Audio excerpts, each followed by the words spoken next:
I started with the big question. Yeah, no, thank you very much. I want to tell you some story of a country.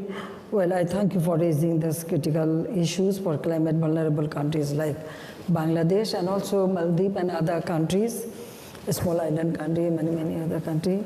Well, our countries have made considerable progress in human development, but it remains a challenge for us to make our hard-earned gains climate resilient.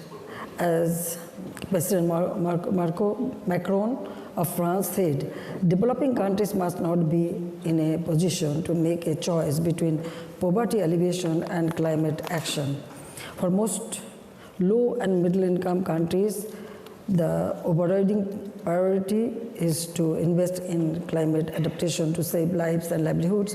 On the other hand, if we want to reduce greenhouse gas emission, we need ambitious climate mitigation commitments by large emitting countries. We all recognize the need for substantially scaling up the current level of international climate financing for investments in mitigation and adaptation. Regrettably, the climate financing committed and available so far remains severely insufficient. In this, further complicated by the absence of an internationally agreed definition of climate financing and its accounting methods.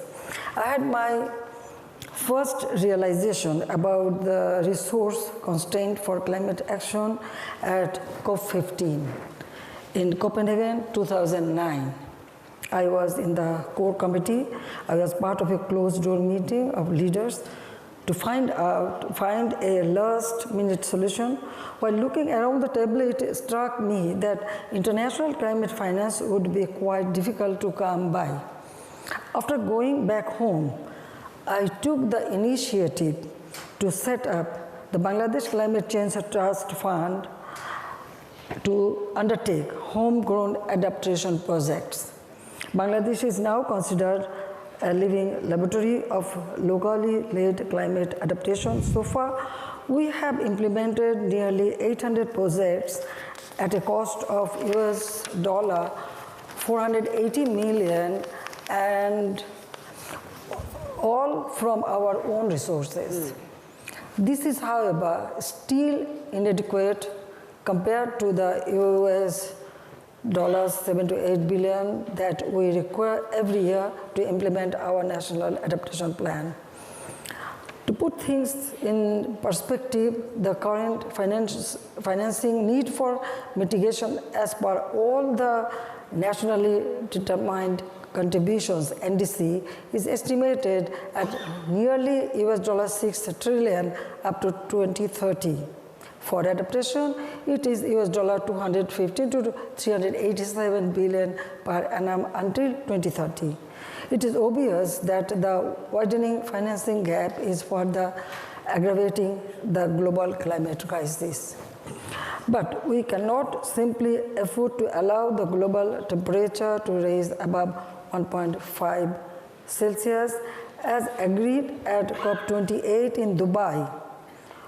We cannot go back on our commitment to move towards the net zero future at differentiated timeline for developed and developing countries. We must find solution to unlocking climate financing to keep us on track by delivering on the following 6 suggestions.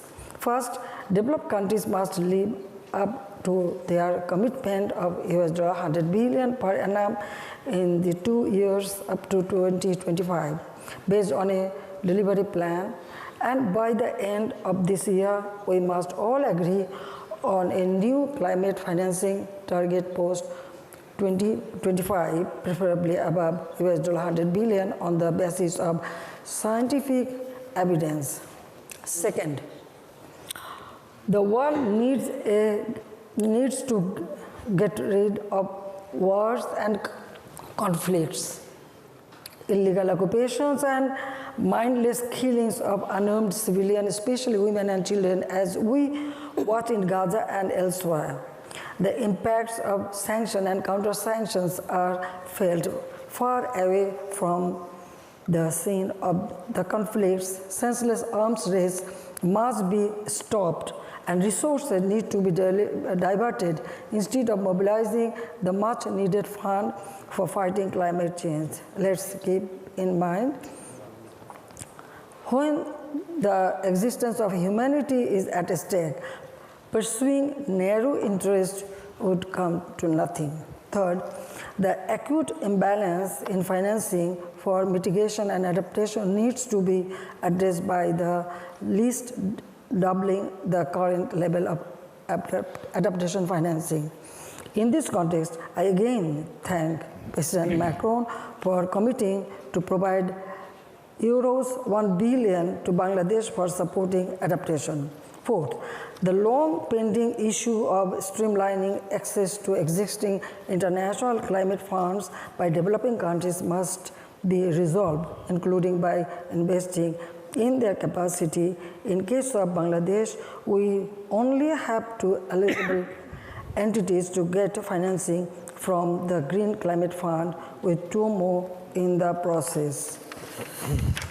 Okay. Fifth, the reforms of the global financing architecture must show meaningful results, especially in managing the debt burden of climate vulnerable countries by expanding their access to grant and occasional loans. And finally, government needs to invest in the right plans, policies, and instruments to mobilize private capital flows for climate action. In parallel, international financing institutions need to develop innovative blended financing mechanism to attend private capital for bankable projects. It is evident that the large climate financing gap cannot be addressed without effective private sector participation. The loss and damage, the decision have taken, but it is my experience that time and again we are taking many decisions. Right. But the main thing is how much it is implementing, or the developed country, how much they are contributing or coming forward. I want to see that. Okay. Thank you very much. Thank you.